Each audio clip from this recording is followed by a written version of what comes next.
नमस्कार। आकाशवाणी से प्रस्तुत है समाचार संध्या।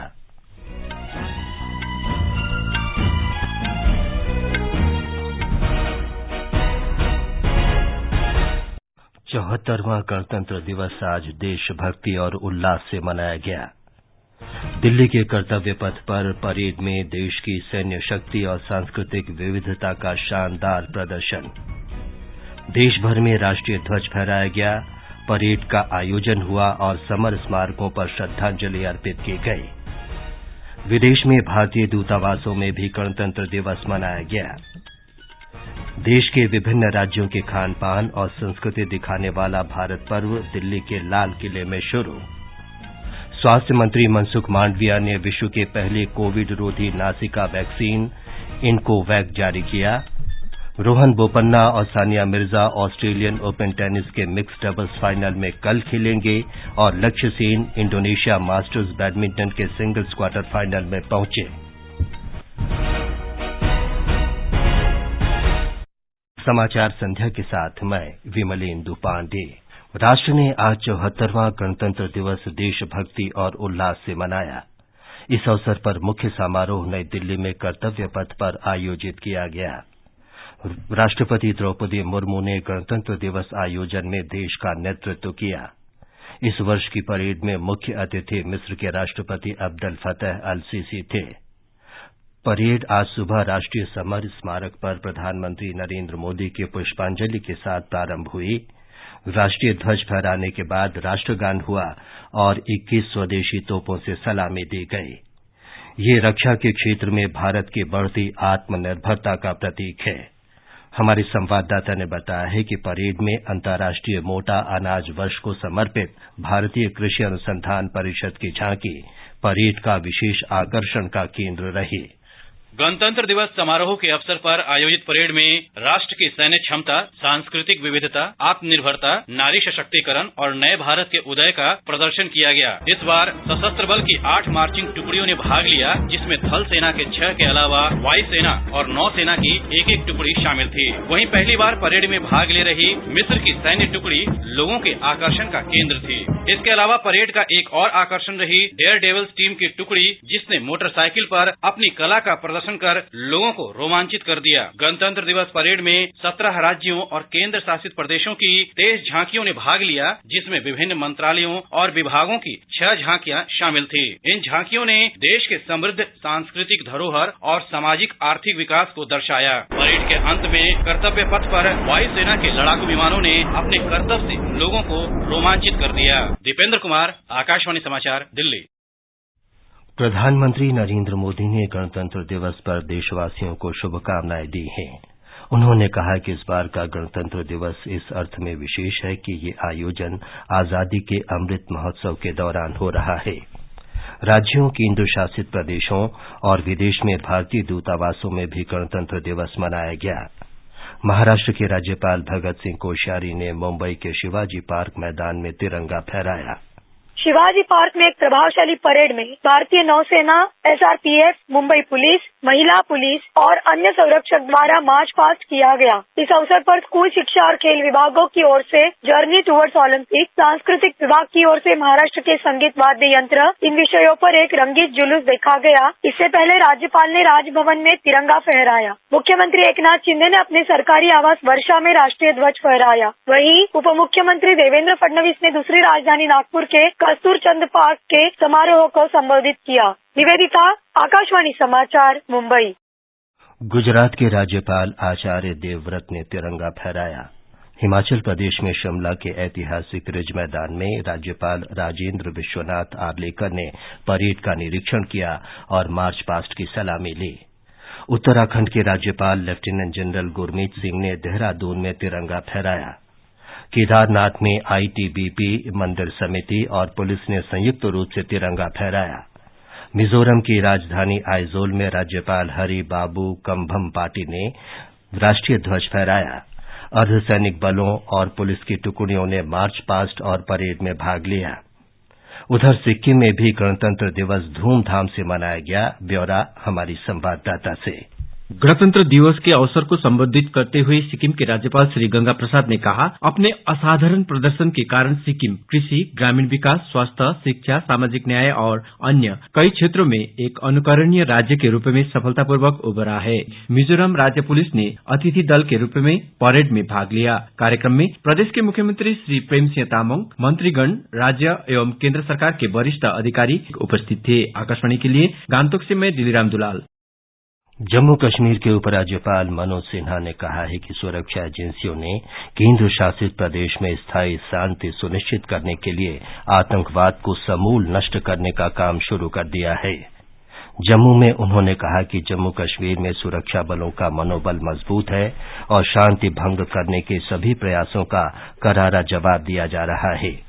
उपराज्यपाल ने कहा कि प्रशासन को उन कश्मीरी पंडितों से 8,400 आवेदन प्राप्त हुए हैं जिनकी जमीन और संपत्ति को 1990 में जबरन हड़प लिया गया था। केंद्र शासित प्रदेश लद्दाख में उपराज्यपाल आर.के. माथुर ने लेह के ऐतिहासिक पोलो ग्राउंड में राष्ट्रीय ध्वज फहराया। एक रिपोर्ट। लद्दाख के उपराज्यपाल आर.के. माथुर ने केंद्र शासित प्रदेश में 74वें गणतंत्र दिवस का जश्न मनाने के लिए लेह में तिरंगा फहराया। उन्होंने कहा कि भारत की अध्यक्षता में होने वाले G20 कार्यक्रम लद्दाख की समृद्ध संस्कृति और विरासत को प्रदर्शित करने के लिए एक अनोखा अवसर होगा। श्री माथुर ने तिक्से रिम्पोचे को पद्मश्री पुरस्कार से सम्मानित किए जाने पर राज्य पुरस्कार विजेताओं को और लद्दाख पुलिस अधिकारियों को सराहनीय सेवाओं के लिए प्रतिष्ठित पुलिस पदक के लिए बधाई दी। उन्होंने केंद्र शासित प्रदेश बनने के बाद विभिन्न विकासात्मक और कल्याणकारी गतिविधियों और विभिन्न क्षेत्रों के तहत भविष्य के लिए कार्यों को भी सूचीबद्ध किया। चेतन ताशी के साथ आकाशवाणी समाचार के लिए लेह से रमेश चंद्रा। जम्मू कश्मीर में सीमा सुरक्षा बल और पाकिस्तानी रेंजर्स ने कई चौकियों पर आज मिठाई और शुभकामनाओं का आदान प्रदान किया। बीएसएफ ने जम्मू क्षेत्र के अखनूर, सांबा, कठुआ, अरनिया और आरएसपुरा सेक्टर की चौकियों पर पाकिस्तानी रेंजर्स को मिठाई दी। पाकिस्तानी रेंजर्स ने भी बीएसएफ को मिठाई और शुभकामनाएं दी। अमृतसर की अटारी वाघा सीमा पर सीमा सुरक्षा बल के उप महानिरीक्षक संजय गौर ने ध्वजारोहण किया। इस मौके पर सीमा सुरक्षा बल ने पाकिस्तानी रेंजर्स को मिठाई भी भेंट की। काठमांडू स्थित भारतीय दूतावास में गणतंत्र दिवस मनाया गया। राजदूत नवीन श्रीवास्तव ने राष्ट्रीय ध्वज फहराया और राष्ट्रपति द्रौपदी मुर्मू के राष्ट्र के नाम संबोधन को पढ़ा। हमारी संवाददाता श्वेता सिंह की ये रिपोर्ट। आज काठमांडू के भारतीय दूतावास में राजदूत नवीन श्रीवास्तव ने सेवानिवृत्त गोरखा सैनिकों के कल्याण की प्रतिबद्धता का सम्मान करते हुए भारतीय दूतावास ने भारत सरकार के पूर्व सैनिकों के लिए चल रहे कल्याणकारी पहल पर आधारित पत्रिका भूपू 2022 का लोकार्पण किया। गणतंत्र दिवस के शुभ अवसर पर राजदूत नवीन श्रीवास्तव ने 23 शिक्षण संस्थानों को 16 लाख रुपया मूल्य की पुस्तकें भेंट की हैं। दोपहर के स्वागत समारोह में नेपाल के उपराष्ट्रपति नंदकिशोर पुन शामिल हुए और भारत के 74वें लोकतंत्र दिवस पर शुभकामनाएं दी। कोलंबो में भारतीय उच्चायुक्त गोपाल वागले ने इंडिया हाउस में राष्ट्रीय ध्वज फहराया। श्रीलंका की संसद के अध्यक्ष महिंदा यापा अबयवर्धन ने भारत को गणतंत्र दिवस की बधाई दी। ये समाचार हमारी वेबसाइट newsonair.com/hindi और हमारे mobile app news on AIR पर भी उपलब्ध हैं। मैं हूँ टैक्स परी, बताने जा रही हूँ आपको बात खरी। अगर आपने अपना पैन आधार से लिंक नहीं कराया है तो पैन हो जाएगा इनऑपरेटिव, जिससे हो जाएगी मुसीबत बड़ी। रिटर्न्स फाइल नहीं कर पाएंगे, रिफंड्स इश्यू नहीं हो पाएंगे, अधिक दर पर टैक्स डिडक्ट किया जाएगा। अब भी मौका है, 1000 की लेट फीस अदा कर 31 मार्च 2023 तक अपना पैन और आधार लिंक करा सकते हैं। आज ही incometax.gov.in पर जाएं। क्विक लिंक्स में लिंक आधार पर क्लिक करें, प्रोसेस फॉलो करें, लेट फी पे कर पैन को आधार से लिंक करें। ये लिंक है अनिवार्य देश और आपकी समृद्धि के लिए, प्रगति के लिए। समाचार संध्या में आपका फिर स्वागत है। संस्कृति और पर्यटन मंत्री जी किशन रेड्डी ने आज नई दिल्ली के लाल किला मैदान में भारत पर्व का उद्घाटन किया। उन्होंने कहा कि ये कार्यक्रम विविधता में भारत की एकता का उत्सव मनाने का तरीका है। एक रिपोर्ट। भारत पर्व आम जनता के लिए कल दोपहर से प्रतिदिन रात 10 बजे तक खुला रहेगा। आयोजन के दौरान गणतंत्र दिवस परेड की कुछ उत्कृष्ट झांकियां दिखाई जाएंगी। इस कार्यक्रम में इंडियन फूड कोर्ट, 65 हस्तकला स्टॉल और शिल्प बाजार भी स्थापित किए गए हैं। इस आयोजन के दौरान लोक और जनजातीय नृत्य का भी प्रदर्शन किया जाएगा। कार्यक्रम के दौरान देखो अपना देश, एक भारत श्रेष्ठ भारत, G20 और मिशन लाइफ की ब्रांडिंग और प्रचार भी किया जाएगा। भारत पर्व देश की स्वतंत्रता के अमृत महोत्सव के दौरान लोगों को अपनी संस्कृति और इतिहास से परिचित कराने की सरकारी पहल है। देवव्रत की रिपोर्ट के साथ समाचार कक्ष से अलका सिंह। स्वास्थ्य मंत्री मनसुख मांडविया ने आज नई दिल्ली में दुनिया के पहले कोविड रोधी नासिका टीके को जारी किया। उन्होंने कहा कि भारत के टीका निर्माण और नवाचार क्षमता की दुनिया भर में सराहना की जाती है, क्योंकि उसने दवाओं के उत्पादन में अपनी अलग पहचान बनाई है। विज्ञान और प्रौद्योगिकी मंत्री डॉक्टर जितेंद्र सिंह ने कहा कि हमारा अगला कदम गैर संचारी रोगों के लिए टीके विकसित करना होगा। केंद्र और राज्य सरकारों के लिए इस टीके की कीमत 325 रुपये होगी। प्रधानमंत्री नरेंद्र मोदी कल नई दिल्ली के तालकटोरा स्टेडियम में परीक्षा पे चर्चा कार्यक्रम में विद्यार्थियों से संवाद करेंगे। इस कार्यक्रम में देश भर के करीब 102 छात्र छात्राएं शामिल होंगे। कार्यक्रम के दौरान प्रधानमंत्री विद्यार्थियों के माता पिता और शिक्षकों से भी बातचीत करेंगे और विद्यार्थियों को उनके सपनों और लक्ष्यों को पूरा करने में उनकी मदद करेंगे। इस वर्ष 38 लाख से अधिक विद्यार्थियों ने पंजीकरण कराया है, जो पिछले वर्ष की तुलना में 50% अधिक है। ऑस्ट्रेलियन ओपन टेनिस टूर्नामेंट के मिक्स डबल्स फाइनल में कल सुबह रोहन बोपन्ना और सानिया मिर्जा का सामना लुइसा स्टेफनी और राफेल माटोज से होगा। दोनों ने सेमीफाइनल में देसीरा क्रेजिक और नील स्कूपस्की को पराजित किया। लक्ष्य सेन ने इंडोनेशिया मास्टर्स बैडमिंटन टूर्नामेंट के पुरुष सिंगल्स क्वार्टर फाइनल में प्रवेश कर लिया है।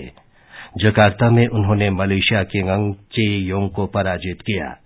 कल लक्ष्य का मुकाबला इंडोनेशिया के जोनाथन क्रिस्टी से होगा। आकाशवाणी पटना आज अपना 75वां स्थापना दिवस मना रहा है। आज ही के दिन 1948 में पटना में आकाशवाणी केंद्र की स्थापना की गई थी।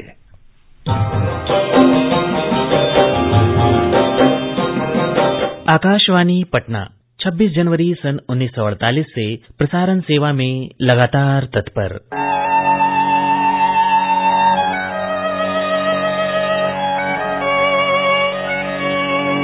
बहुजन हिताय बहुजन सुखाय के मकसद के साथ 75 वर्षों का सुहाना सफर। घाटी है इस देश की वाणी, जिसकी लाली लाली है, रंग बिरंगे फूल बाग में जन जन का माली है। घाटी है इस देश। ज्ञान और विद्या की देवी सरस्वती की पूजा आज बड़े उत्साह के साथ मनाई जा रही है। शिक्षण संस्थानों में भी विद्यार्थी सरस्वती पूजा का आयोजन करते हैं। कोविड महामारी के बाद स्कूलों और कॉलेज परिसरों में पहली बार सरस्वती पूजन का आयोजन हो रहा है। प्रधानमंत्री ने इस अवसर पर देशवासियों को शुभकामनाएं दी हैं। मुंबई के वर्ल्ड ट्रेड सेंटर में 26 जनवरी से 1 फरवरी तक चलने वाली खादी और ग्रामोद्योग आयोग की प्रदर्शनी शुरू हुई। इसका उद्घाटन आयोग के अध्यक्ष मनोज कुमार ने किया। अंत में मुख्य समाचार एक बार फिर। 74वां गणतंत्र दिवस आज देशभक्ति और उल्लास से मनाया गया। दिल्ली के कर्तव्य पथ पर परेड में देश की सैन्य शक्ति और सांस्कृतिक विविधता का शानदार प्रदर्शन हुआ। देश भर में राष्ट्रीय ध्वज फहराया गया, परेड का आयोजन हुआ और समर स्मारकों पर श्रद्धांजलि अर्पित की गई। विदेश में भारतीय दूतावासों में भी गणतंत्र दिवस मनाया गया। देश के विभिन्न राज्यों के खान पान और संस्कृति दिखाने वाला भारत पर्व दिल्ली के लाल किले में शुरू। स्वास्थ्य मंत्री मनसुख मांडविया ने विश्व के पहले कोविड रोधी नासिका वैक्सीन इनकोवैक को जारी किया।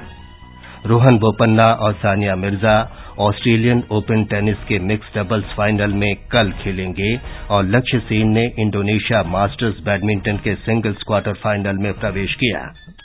इसके साथ ही समाचार संध्या का ये अंक समाप्त हुआ। नमस्कार।